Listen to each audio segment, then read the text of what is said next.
السلام علیکم ورحمۃ اللہ وبرکاتہ۔ الصلاۃ والسلام علیک یا رسول اللہ،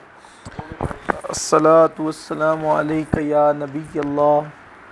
الصلاۃ والسلام علیک یا حبیب اللہ، وعلی آلک واصحابک یا نور اللہ، صلی اللہ تعالی علیہ وسلم۔ الحمدللہ علی احسانہ، ہمارے روزانہ کے درس میں ہم جو امہات المومنین سلسلہ وار ان کی زندگی کے مختصر سے گوشے آپ کی خدمت میں پیش کرنے کی سعادت حاصل کر رہے ہیں، آج امہات المومنین میں سب سے اخیر میں حضور اکرم صلی اللہ علیہ وآلہ وسلم کے حرم محترم میں آنے والی ام المومنین سیدہ طیبہ طاہرہ ام المومنین سیدہ میمونہ رضی اللہ تعالی عنہا، یہ حضور اکرم صلی اللہ علیہ وآلہ وسلم کے نکاح میں سب سے اخیر میں آنے والی ام المومنین ہے، اور ان کے بعد آقا کریم صلی اللہ علیہ وآلہ وسلم نے پھر اور کوئی نکاح نہیں فرمایا۔ ام المومنین حضرت میمونہ رضی اللہ تعالی عنہا کا جو نام ہے، پہلے آقا کریم صلی اللہ علیہ وآلہ وسلم کے نکاح میں آنے سے پہلے آپ کا نام برہ تھا، جس کو تبدیل کر کے آقا کریم رؤوف الرحیم صلی اللہ علیہ وآلہ وسلم نے میمونہ رکھ دیا، یعنی برکت والی۔ اور وہ برکتیں کیا ظاہر ہوئی، آگے آپ انشاءاللہ تبارک و تعالی نکاح کے باب میں سماعت فرمائیں گے۔ ام المومنین حضرت میمونہ رضی اللہ تعالی عنہا یہ بھی اوپر جا کر حضور اکرم صلی اللہ علیہ وآلہ وسلم سے، ان کے آباء و اجداد سے ان کا سلسلہ نسب مل جاتا ہے، اور ام المومنین حضرت میمونہ رضی اللہ تعالی عنہ کی ان کے علاوہ 7 بہنیں تھیں، 8 بہنیں بتائی جاتی ہے،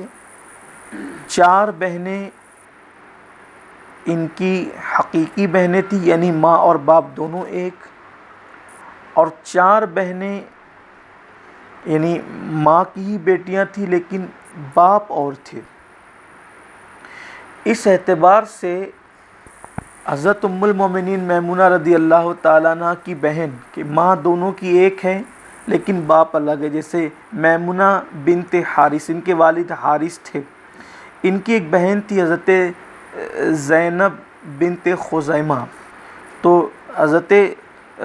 زینب کی اور حضرت میمونہ کی ماں ایک تھی، اور ان کے والد حارث تھے اور ان کے والد خزیمہ تھے۔ اس طرح یہ دونوں بہنیں ہوتی ہیں، اور حضرت بنت خزیمہ کے وصال کے بعد حضور اکرم صلی اللہ علیہ وسلم نے حضرت میمونہ سے نکاح فرمایا ہے۔ تو چونکہ 2 بہنوں کو ایک ساتھ ایک مرد کے نکاح میں ایک وقت میں جمع نہیں کیا جا سکتا، تو یہ دونوں ہوتی ہیں بہنیں لیکن والد الگ ہیں، مگر ہے ماں ایک ہی۔ یہ بات بہت دلچسپ ہے کہ ام المومنین حضرت میمونہ رضی اللہ تعالیٰ عنہ کی ماں وہ خوش نصیب عورت ہے جن کے دامادوں میں بڑی بڑی ہستیاں ہیں، یعنی ام المومنین حضرت میمونہ رضی اللہ تعالیٰ عنہ کے جو بہنوئی ہے، اور وہ بہنوئی بہت بڑے بڑے لوگ ہیں، جیسے حضرت میمونہ رضی اللہ تعالیٰ عنہ کی ایک بہن سیدنا صدیق اکبر کے نکاح میں تھی، اس طرح حضرت میمونہ حضرت صدیق اکبر بہنوئی ہوتے ہیں۔ اسی طرح حضرت میمونہ کی ایک بہن حضرت جعفر طیار کے نکاح میں تھی. حضرت جعفر طیار بھی آپ کے بہن بھائی ہوتے ہیں. اسی طرح مولا علی کے نکاح میں ان کی ایک بہن تھی حضرت میمونہ کی، تو حضرت مولا علی بھی جو ہے وہ ان کے بہن بھائی ہوتے ہیں. اسی طریقے سے جو ہے وہ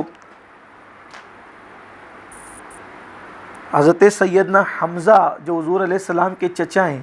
ان کے نکاح میں بھی حضرت میمونہ کی ایک بہن تھی، تو حضرت حمزہ بھی ان کے بہن بھائی ہوتے ہیں. اسی طرح سے حضرت عباس ابن عبد المطلب جو حضور علیہ السلام کے چچا ہیں، تو وہ بھی جو ہے وہ ان کے بہن بھائی ہوتے ہیں. اسی طریقے سے حضرت خالد بن ولید، اگرچہ ان کا باپ جو ہے وہ ولید بن مغیرہ تھا، تو ان کی ایک بہن جو ہے ولید ابن مغیرہ کے نکاح میں تھی، جس سے حضرت خالد بن ولید پیدا ہوئے. تو حضرت میمونہ رضی اللہ تعالیٰ عنہ کے بھانجے لگتے ہیں حضرت سیدنا خالد بن ولید رضی اللہ تعالیٰ عنہ. اور پھر خود ام المومنین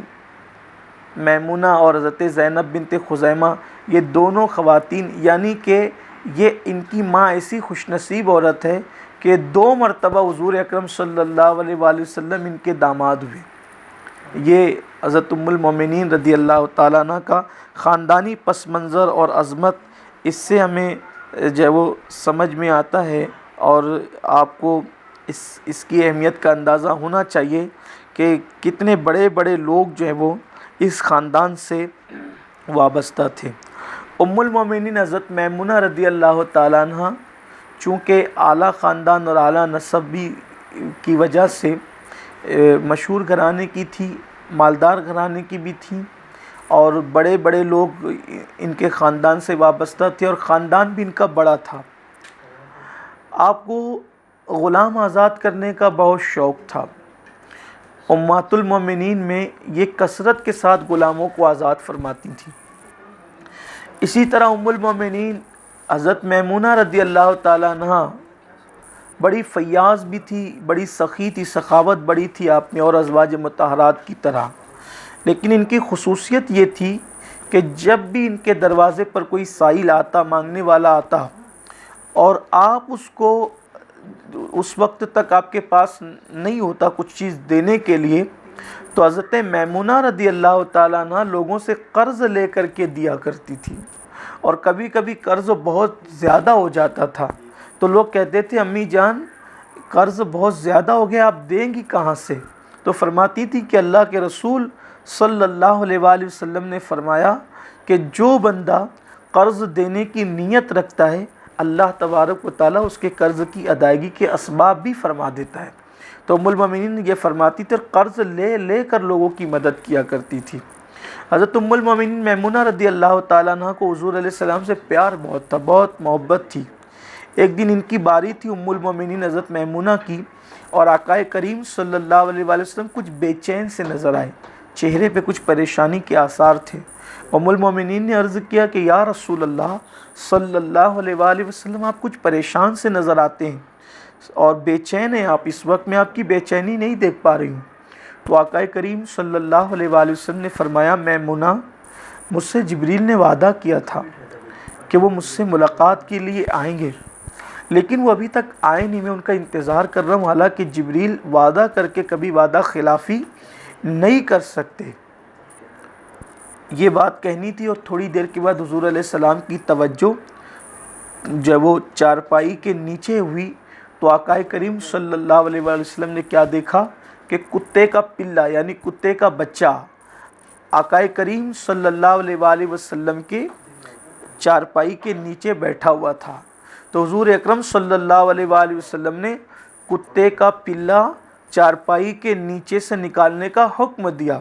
اور جب کتے کا پلہ چارپائی کے نیچے سے نکالا گیا تو جبریل امین تشریف لائے، اور آنے کے بعد حضرت جبریل امین نے عرض کیا کہ یا رسول اللہ جو تاخیر ہوئی ہے تو وجہ یہ ہے کہ جس گھر میں تصویر اور کتا ہوتا ہے اس گھر میں ہم لوگ نہیں جاتے، یعنی رحمت کے فرشتے داخل نہیں ہوتے. یہاں پر بہت عبرت کی بات ہے تعلیم امت کے لیے کہ اگر حضور اکرم صلی اللہ علیہ وآلہ وسلم کے کاشان اقدس میں جو ہے وہ کتے کا پلہ خود سے آ کر بیٹھ جائے، تو حضرت جبریل علیہ السلام وعدے کے باوجود بھی تشریف نہیں لائے. یعنی منتظر تھے کہ کتے کا پلہ نکلے تو آپ تشریف لائیں۔ یہاں پر ایک بات میں اپنے بھائیوں کو بتانا چاہتا ہوں کہ مغربی تہذیب کی محبت میں اور مغرب کی محبت میں، فرنگیوں کی محبت میں، یورپیوں کی محبت میں ہمارا حال یہ ہو گیا کہ ہم لوگوں کو جو کرتے دیکھتے وہ کرتے ہیں، یعنی کہ ہم اپنا نفع نقصان دیکھتے ہی نہیں، اسلام کی تعلیمات دیکھتے ہی نہیں۔ لوگوں کو دیکھا پکچروں میں کتا پالتے ہوئے، انگریزوں کو دیکھا کتا پالتے ہوئے، تو یہ بھی بلا عذر شرعی کتا پالنا شروع کیا۔ اب تو لوگ کتوں کو لے کر بستروں میں سو رہے ہیں، کتوں کو لے کر کاروں میں گھوم رہے ہیں، کتوں کو جو ہے وہ گھر کے اندر ہے۔ انسانوں کی اہمیت ختم ہو گئی ہے، کتوں کی اہمیت بڑھ گئی ہے۔ وجہ فیشن، وجہ آرٹ، وجہ مغربی تہذیب کی غلامی، فکری غلامی۔ آپ مجھے بتائیں، جب حضور اکرم صلی اللہ علیہ وآلہ وسلم کے کاشان اقدس میں کتے کا پلہ لایا نہیں گیا بلکہ آ کر بیٹھ گیا، تو اتنی دیر تک جبریل علیہ السلام وعدے کے باوجود تشریف نہیں لائے بلکہ انتظار کرتے رہے، اور آقا علیہ السلام سے عرض کیا کہ جس گھر میں تصویر اور کتا ہوگا اس گھر میں فرشتے نہیں آتے، رحمت کے فرشتے داخل نہیں ہوتے۔ تو جن لوگوں نے کتوں کو لالا کر کے اپنے گھروں میں رکھا ہے، بستروں میں کتوں کو لے کر سوتے ہیں، کتوں کے منہ چومتے ہیں، کتوں کو گلے سے لگا کر کے گھومتے ہیں، کتوں کو کاروں میں لے کر کے گھومتے ہیں، بتائیں ان کے گھروں میں رحمت کے فرشتے کیسے آئیں گے؟ خدا کے لیے فیشن چھوڑیے اور انسانوں سے پیار کیجئے، انسانوں سے محبت کیجئے۔ ہاں، بعض صورتیں ایسی ہیں جس میں کتا رکھنے کی اجازت ہے،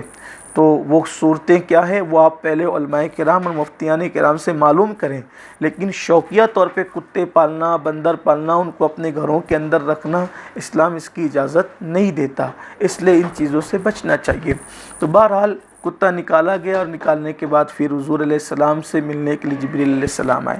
یہاں پر میں کوئی بحث کا دروازہ نہیں کھولنا چاہتا، اس لیے کہ یہ درس ہے اور بہت مختصر ٹائم کے لیے ہوتا ہے، لیکن پھر بھی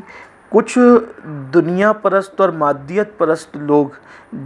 پھر یہاں پر چونکہ وہ ڈھونڈتے رہتے ہیں نا، عیب تلاش کرتے ہیں، بے عیب ہستیوں میں بھی عیب تلاش کرنے کی کوشش کرتے ہیں، تو یہاں کہتے ہیں کہ بھی اگر حضور علیہ السلام کو علم غیب ہوتا تو حضور علیہ السلام تو پلنگ کے نیچے سے، چارپائی کے نیچے سے کتے کا پلہ نکلوا دیتے، تو ان کو پتہ ہی نہیں تھا معاذ اللہ کہ کتے کا پلہ چھپا ہوا ہے۔ آپ اور مجھے بہت یہاں افسوس ہوتا ہے کہ لوگ کیوں ایسا کرتے ہیں۔ دیکھیے، جس سے پہلی بات تو جس سے محبت ہوتی ہے اگر اس میں عیب بھی ہو تو نظر نہیں آتے، لیکن جس سے محبت نہیں ہوتی نا تو پھر اس میں عیب آدمی ڈھونڈتا ہے۔ کلمہ پڑھ کے آپ نبی میں عیب ڈھونڈ رہے ہیں، کلمہ پڑھ کے آپ نبی کے علم پر اعتراض کر رہے ہیں، سوچیں تو صحیح آپ کہاں جا رہے ہیں؟ آپ غور تو کریں۔ دیکھیے، نبی ہر وقت اپنے علم غیب کا اظہار کرتا رہے، یہ کوئی لازمی چیز نہیں ہے۔ علم ہوتا ہے، اظہار کسی حکمت کے تحت نہیں کیا جاتا۔ کیا ایسا بھی ہوتا ہے کہ علم ہوتا ہے لیکن اللہ تبارک و تعالیٰ کسی حکمت کے تحت اپنے محبوبوں کی توجہ وہاں سے ہٹا دیتا ہے؟ علم ہے لیکن توجہ ہٹا دی گئی ہے۔ جیسے مثال کے طور پر ایک آسان مثال ملانے کے لیے، صرف سمجھانے کے لیے کہتا ہوں، ہم بہت مرتبہ جو ہے وہ چابی سمجھ لو، بائک کی چابی، گھر کی چابی ہم خود کہیں رکھ دیتے ہیں، جیب میں ہم رکھتے ہیں، کہیں ہم رکھتے ہیں، پھر اس کے بعد اچانک ڈھونڈتے ہیں، ارے میری چابی، ارے میری چابی۔ علم نہیں ہے چابی کا؟ علم ہے، چابی آپ نے خود رکھی ہے، توجہ ہٹ گئی ہے، ذہن سے آپ بھول گئے، آپ کے ذہن سے بات نکل گئی ہے۔ تو اسی لیے میرے آقا علیہ السلام فرماتے ہیں کہ اللہ کا نبی بھولتا نہیں ہے بلکہ اللہ کسی حکمت کے تحت نبی کو بھلا دیتا ہے۔ بھائی اگر حضور علیہ السلام کو جو وہ کتے کا پلہ نکلوا دیتے اور جبریل وقت پر آ جاتے تو پھر انتظار کرنے کی روایت کیسے آتی؟ پھر کتا جس گھر میں ہو اور تصویر جس گھر میں، اس گھر میں رحمت کے فرشتے نہیں آتے، یہ بات ہم تک کیسے پہنچتی؟ یہ سب چیزوں کی طرف بھی تو توجہ ہونی چاہیے۔ اس لیے میری گزارش ہے کہ بحیثیت امتی ہمیں نبی کی تعریف کرنا چاہیے، نبی میں عیب تلاش کرنے کی کوشش نہیں کرنا چاہیے، کیونکہ عیب بیان کرنا یا عیب تلاش کرنا یہ مومنوں کا کام نہیں ہے۔ مومنوں کی شان تو یہ ہے کہ مومن یوں کہتا ہے وَأَحْسَنُ مِنْكَ لَمْ تَرَ قَطُّ عَيْنِي وَأَجْمَلُ مِنْكَ لَمْ تَلِدِ النِّسَاءُ خُلِقْتَ مُبَرَّأً مِنْ كُلِّ عَيْبٍ كَأَنَّكَ قَدْ خُلِقْتَ كَمَا تَشَاءُ۔ مبرہ، ہر عیب سے۔ حضرت حسان بن ثابت کے یہ مصرے بیان کیے جاتے ہیں کہ یا رسول اللہ آپ جیسا میں نے دیکھا ہی نہیں، آپ جیسا حسن والا میں نے دیکھا ہی نہیں، اور دیکھتا بھی کیسے؟ وَأَحْسَنُ مِنْكَ لَمْ تَرَ قَطُّ عَيْنِي، آپ جیسا میں نے دیکھا ہی نہیں۔ اور پھر کہتے ہیں وَأَحْسَنُ مِنْكَ لَمْ تَرَ قَطُّ عَيْنِي وَأَجْمَلُ مِنْكَ لَمْ تَلِدِ النِّسَاءُ، آپ جیسا حسن والا کسی ماں کی گود میں آیا ہی نہیں۔ خُلِقْتَ مُبَرَّأً مِنْ كُلِّ عَيْبٍ، اللہ نے آپ کو ہر عیب سے پاک پیدا فرمایا، اور كَأَنَّكَ قَدْ خُلِقْتَ كَمَا تَشَاءُ، آقا آپ جیسا بننا چاہتے تھے گویا اللہ نے آپ کو آپ کی مرضی کے مطابق بنایا۔ یہ صحابہ کا عقیدہ ہے۔ اور امام اہل سنت تو کہتے ہیں نا کہ تیرے تو وصف عیب تناہی سے ہے بری، حیراں ہوں میرے شاہ میں کیا کیا کہوں تجھے، اور کہہ لے گی سب کچھ ان کے ثنا خاں کی خاموشی، چپ ہو رہا یہ کہہ کے میں کیا کیا کہوں تجھے۔ تو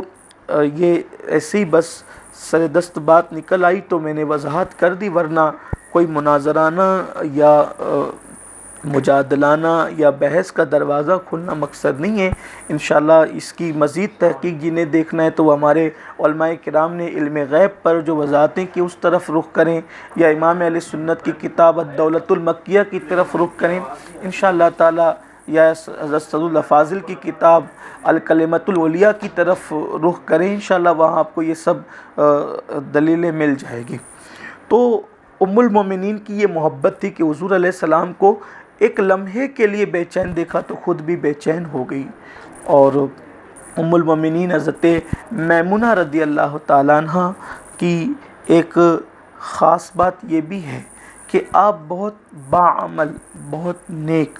بہت پرہیزگار۔ حضرت عائشہ صدیقہ ام المومنین فرماتی ہیں کہ میں میمونہ کے تقوی اور پرہیزگاری پر رشک کیا کرتی تھی، وہ اس اعتبار سے بہت پرہیزگار اور بڑی متقی تھیں۔ ام المومنین حضرت میمونہ رضی اللہ تعالیٰ عنہ اوامر و نواہی کے معاملے میں، یعنی نیکی کا حکم دینا اور برائی سے روکنے کے معاملے میں، نیکی اور گناہ کے معاملے میں بہت زیادہ محتاط تھی۔ اگر کسی کو ذرا بھی اللہ رسول کی نافرمانی کرتے دیکھتی تو بڑی سخت ناراض ہو جاتی۔ ایک مرتبہ آپ کے گھر میں آپ کا ایک بہت قریبی رشتہ دار اس حالت میں آیا کہ اس کے منہ میں شراب کی بو آ رہی تھی، تو ام المومنین نے بڑی اس کو ڈانٹا اور اس کو پھٹکارا، اور اس کے بعد فرمایا کہ آج کے بعد جو ہے وہ تم یہاں نہیں آ سکتے، اس لیے کہ تم شراب پیتے ہو، تمہیں یہاں آنے کا بالکل جو ہے وہ کوئی حق نہیں ہے۔ یہ ام المومنین حضرت میمونہ رضی اللہ تعالیٰ عنہ کا انداز تھا۔ حضرت ام المومنین کی ایک خصوصیت یہ بھی ہے کہ ام المومنین کے نکاح کے بعد آقا کریم صلی اللہ علیہ وآلہ وسلم نے پھر کبھی نکاح نہیں فرمایا۔ آپ کو بہت قلیل مدت ملی حضور کے ساتھ رہنے کی، صرف کم و بیش 3 سال کا عرصہ ملا آقا علیہ السلام کے ساتھ رہنے کا، لیکن اس عرصے میں آپ نے حضور سے بہت کچھ سیکھا، حدیثیں آپ نے بیان کی، اور آپ کو خاص طور پر احادیث سے مسائل کے استنباط کا بڑا ملکہ اللہ نے عطا فرمایا تھا۔ ایک دن آپ کے بھانجے سید المفسرین، رئیس المفسرین، حبر الامہ حضرت عبداللہ ابن عباس، یہ ام المومنین کے بھانجے ہوتے ہیں اس لیے کہ ان کی ایک بہن حضرت عباس بن عبد المطلب کے نکاح میں تھی، تو آئے تو آپ کے بال کچھ بکھرے ہوئے تھے، تو ام المومنین حضرت میمونہ نے پوچھا کہ ابن عباس تیرے بال کیوں بکھرے ہوئے ہیں؟ تو انہوں نے عرض کی کہ امی جان ایسی بات ہے کہ میرے بالوں میں اکثر تیل لگانے اور کنگھی کرنے کا کام جو ہے وہ میری بیوی کرتی ہے، لیکن اس وقت میری بیوی ایام ممنوعہ میں ہے، میں صرف اشارہ دے رہا ہوں، آپ سب سمجھتے ہیں کیا کہنا چاہتا ہوں۔ ایام ممنوعہ میں میری بیوی ہے، اس لیے میں نے ان سے یہ کام لینا اس حالت میں، ناپاکی کی حالت میں مناسب نہیں سمجھا کہ وہ مجھے کنگھی کریں۔ تو ام المومنین حضرت میمونہ نے فرمایا، بیٹا ناپاکی ہاتھ میں تھوڑی ہوتی ہے، کوئی عورت اگر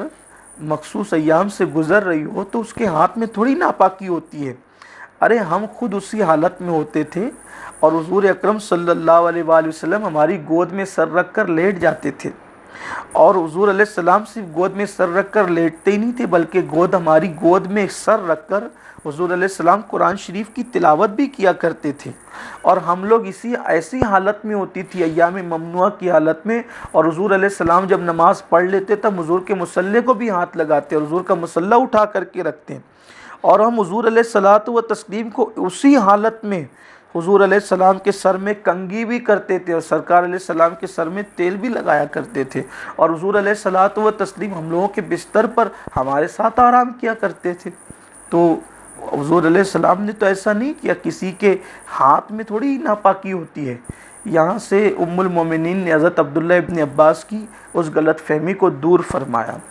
کہ بھئی جب حضور یہ کر سکتے ہیں تو تم کیوں نہیں کر سکتے۔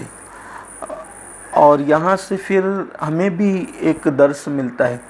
کہ حضور علیہ السلام کی مقدس ازواج پاک ان ایام میں ہوتی، ممنوعہ ایام میں، اور حضور علیہ السلام ان سے ملاقات کرتے، بات چیت کرتے، اور ان کے ساتھ بیٹھ کر کھانا وغیرہ بھی کھاتے، ان کے ہاتھ سے حضور علیہ السلام سر میں تیل بھی لگواتے، کنگھی بھی کرواتے، ان کے ہاتھوں کا دیا ہوا پانی بھی نوش فرماتے۔ تو یہاں سے یہ پتہ چلا کہ اگر کوئی عورت ان حالات سے گزر رہی ہوں تو اس کے ہاتھ کا کھانا پینا کوئی ناجائز حرام یا منع نہیں ہے، کیونکہ جب حضور علیہ السلام جو صرف متقی نہیں بلکہ جان تقویٰ ہے، جب وہ ایسا کرتے تھے تو ہمیں بھی کرنا چاہیے۔ اور تقویٰ وہی ہے جو حضور علیہ السلام کی سنت ہے، اور حضور علیہ السلام کی سنت سے جو چیز ہٹی ہوئی ہے تو پھر ہم اسے تقویٰ نہیں کہہ سکتے۔ اور آقا کریم صلی اللہ علیہ وآلہ وسلم جو ہے وہ آسانیاں لے کر کے آئے تھے، اس لیے جو ہے وہ ہمیں بھی آسانیوں کی طرف توجہ کرنا چاہیے۔ ہاں اگر کوئی بندہ جو ہے وہ کسی اور انداز سے کوئی چیز کرتا ہے تو اس کا ذمہ دار وہ ہے، جس کی میں یہاں پھر بحث کا کوئی دروازہ نہیں کھولنا چاہتا۔ ام المومنین حضرت میمونہ رضی اللہ تعالیٰ عنہ مقام صرف، یہ جو مقام صرف ہے یہ مکۃ المکرمہ سے صرف 2 میل کے فاصلے پر ہے، جس کو آج کل نواریہ بھی کہتے ہیں، مقام صرف کو نواریہ کی بستی بھی کہتے ہیں۔ تو ام المومنین حضرت میمونہ رضی اللہ تعالیٰ عنہ مقام صرف میں تھی، اور ان کے شوہر کا انتقال ہو گیا تھا، اور ان کے شوہر کا نام تھا ابو روحیم ابن عبد العزیٰ۔ یہ ابو روحیم نام کا جو شخص تھا حضرت میمونہ کا شوہر تھا، اور اس کا انتقال ہو گیا۔ وہ جب دنیا سے چلا گیا اور وہ مر گیا تو اس کی موت کے بعد حضرت ام المومنین میمونہ رضی اللہ تعالیٰ عنہ بیوگی کے عالم میں اپنی زندگی کو گزار رہی تھی۔ حضور اکرم صلی اللہ علیہ وآلہ وسلم جب عمرہ قضا کرنے کے لیے، اس لیے کہ آقا کریم صلی اللہ علیہ وسلم جب عمرہ کے لیے گئے تو حدیبیہ کے مقام پہ آپ کو روک دیا گیا۔ پھر اس کے بعد آقا کریم صلی اللہ علیہ وآلہ وسلم 7 ہجری میں جو ہے وہ مدینہ منورہ سے مکۃ المکرمہ کی طرف روانہ ہوئے، تو مقام صرف میں آپ نے حضرت میمونہ کو مقیم پایا، یعنی مکہ شریف سے صرف 2 میل پہلے۔ تو چونکہ حضرت عباس ان کے بہنوئی تھے، حضرت جعفر ان کے بہنوئی تھے، تو ان حضرات میں سے حضرت عباس ابن عبد المطلب جو حضور علیہ السلام کے چچا تھے، انہوں نے عرض کیا کہ یا رسول اللہ صلی اللہ علیہ وآلہ وسلم، یہ میمونہ ہے جو بیوہ اور بے سہارا ہو چکی ہے، آقا اگر آپ ان کے ساتھ عقد فرما کر ان کو سہارا دے دیں تو ان کے لیے بہت بڑی بات ہوگی اور ان کی دل جوئی بھی ہو جائے گی۔ تو آقا کریم صلی اللہ علیہ وآلہ وسلم نے اپنے چچا حضرت عباس ابن عبد المطلب کی خوشی کی خاطر حضرت جعفر طیار رضی اللہ تعالیٰ عنہ سے فرمایا کہ تم یہ پیغام لے کر کے جاؤ، اور حضرت جعفر طیار رضی اللہ تعالیٰ عنہ جب یہ پیغام لے کر کے گئے کہ حضور علیہ السلام آپ سے نکاح کرنا چاہتے ہیں، تو اس وقت ام المومنین حضرت میمونہ رضی اللہ تعالیٰ عنہ اونٹ پر بیٹھی ہوئی تھی، اور جیسے ہی حضرت جعفر نے کہا تو آپ نے فوراً کہا کہ اونٹ پر اور اونٹ پر جو چیزیں ہیں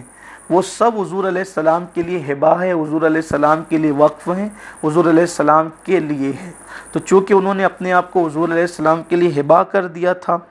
تو ام المومنین حضرت میمونہ کی یہ جملے جب آئے تو اللہ تعالیٰ نے آیت نازل فرما دی کہ جو مومنہ اپنے آپ کو نبی کے لیے نذر کر دے تو نبی کے لیے کوئی مذائقہ نہیں ہے کہ اس کے ساتھ اگر نکاح کرنا چاہیں تو نکاح کر سکتے ہیں۔ یہ آیہ کریمہ ام المومنین حضرت میمونہ کے لیے نازل ہوئی۔ پھر آقا کریم صلی اللہ علیہ وآلہ وسلم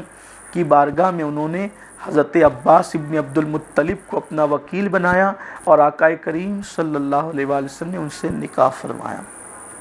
500 درہم مہر تھا نکاح کا۔ اب یہاں پر ہمارے کچھ محققین علماء نے یہ گفتگو کی ہے کہ حضور علیہ السلام جب عمرہ قضا کے لیے جا رہے تھے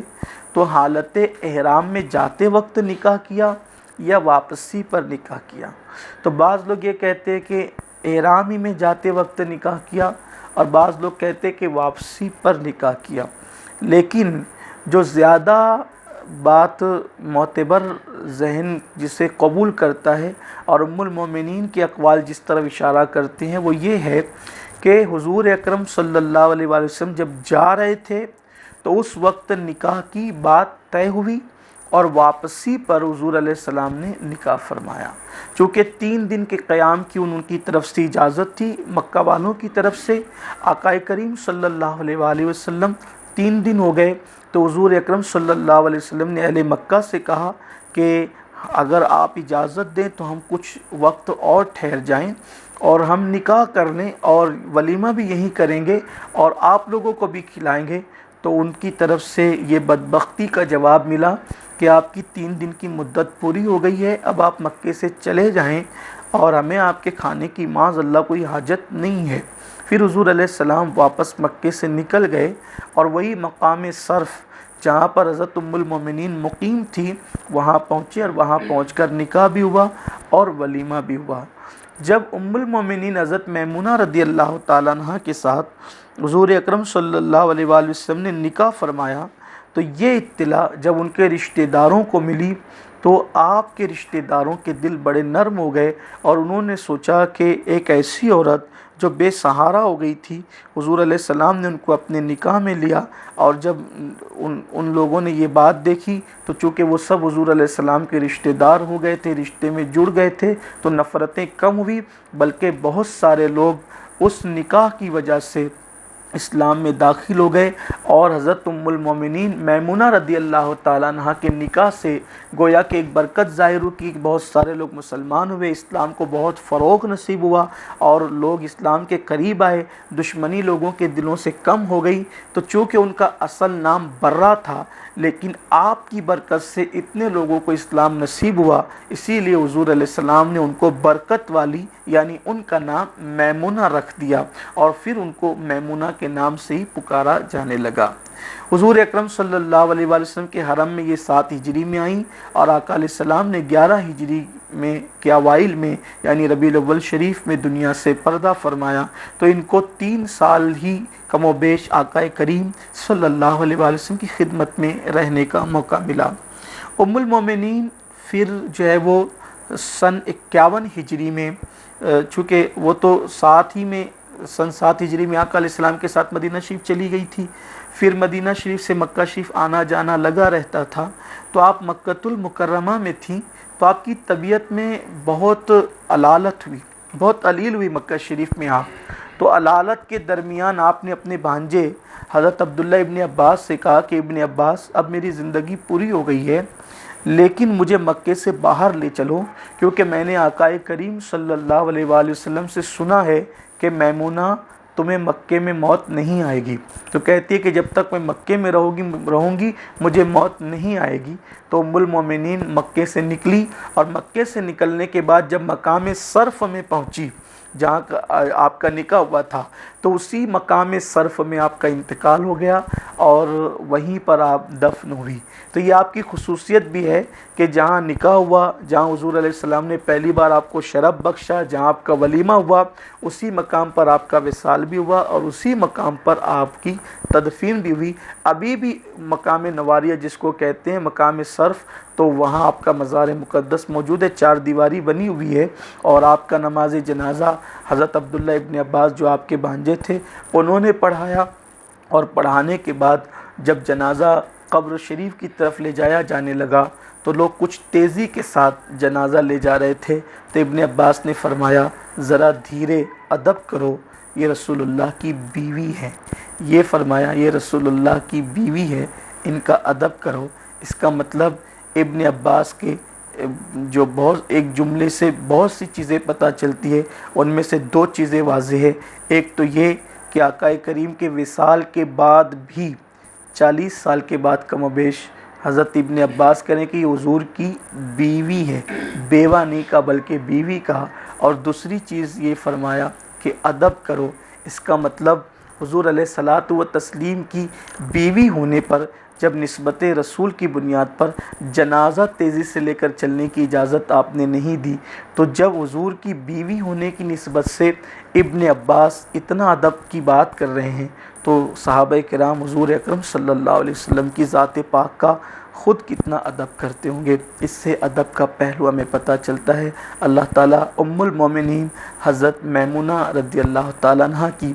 برکتیں ہم سب کو نصیب فرمائیں، اور اللہ تعالیٰ تمام ازواج طاہرات کے صدقہ و طفیل امت سے جملہ پریشانیاں دور فرمائیں، بلائیں دور فرمائیں. بالخصوص کرونا وائرس کی اس وبا سے تمام قوم کو اللہ جلد سے جلد نجات عطا فرمائیں. یہاں پر حضور علیہ السلام کی 11 ازواج مطہرات کی زندگی کے گوشے مکمل ہو گئے، اور 11 ازواج پاک کی سیرت کے گوشے بہت مختصر طور پہ ان کی زندگی میں بہت سے واقعات ہیں، بہت ساری چیزیں ہیں، لیکن چونکہ درس ہمارا مختصر ہے تو یہ کہ بس لوگوں کو نام بھی یاد ہو جائیں اور تھوڑا تھوڑا سا تعارف ہو جائے، اور پھر جن کو مزید ذوق ہو شوق ہو تو پھر وہ مزید زندگی پڑھے گا تو قریب ہو جائے گا. اور تو کچھ ایک اشارہ تھا، ایک خدمت تھی، اللہ تعالیٰ سے قبول فرمائیں. لیکن حضور علیہ السلام کی 11 ازواج مطہرات کے علاوہ حضور کی 2 کنیزیں بڑی مشہور ہوئیں، حضرت ریحانہ رضی اللہ تعالیٰ عنہ اور حضرت ماریہ قبطیہ. تو ہم یہ چاہیں گے کہ کل کے درس میں ان دونوں کا ذکر ایک ساتھ کر دیں، تاکہ حالانکہ بعض لوگوں نے حضرت ریحانہ کو بھی ام المومنین کہا ہے، لیکن فقیر کی سوچ یہ ہے کہ اہل علم اس سے اختلاف کرنے کا حق رکھتے ہیں، لیکن ہماری عقیدت یہ ہے کہ حضور علیہ السلام نے جس کنیز کو بھی شرف بخشا ہے تو پھر وہ ہماری ماں ہی ہے اور وہ ہمارے لیے ام المومنین ہی کا درجہ رکھتی ہے. وجہ یہ ہے کہ حضور اکرم صلی اللہ علیہ وآلہ وسلم نے جو وہ جنہیں شرف بخشا، جیسے حضرت ماریہ قبطیہ رضی اللہ تعالیٰ عنہ، وہ تو ایسی خاتون کل آپ سنیں گے کہ ان کے بطن سے حضور علیہ السلام کے شہزادے پیدا ہوئے. تو جب وہ نبی کے حقیقی بیٹے کی ماں ہیں تو پھر ہم انہیں ماں کیوں نہ کہیں. اس لیے جو ہے وہ کل انشاءاللہ ان دونوں خواتین کا ذکر ہم کریں گے، اور پھر کل ازواج مطہرات کی یہ سیریز مکمل ہو جائے گی انشاءاللہ تبارک و تعالی، اور پھر کل پرسوں سے انشاءاللہ تعالی نئے درس کا آغاز ہوگا. اللہ تعالی توفیق دے. گفتگو کے درمیان اگر کوئی غلطی ہو گئی ہو اللہ اپنے حبیب صلی اللہ علیہ وآلہ وسلم کے صدقہ و طفیل معاف فرمائیں. استغفر اللہ ربی من کل ذنب واتوب الیہ. السلام علیکم ورحمۃ اللہ وبرکاتہ.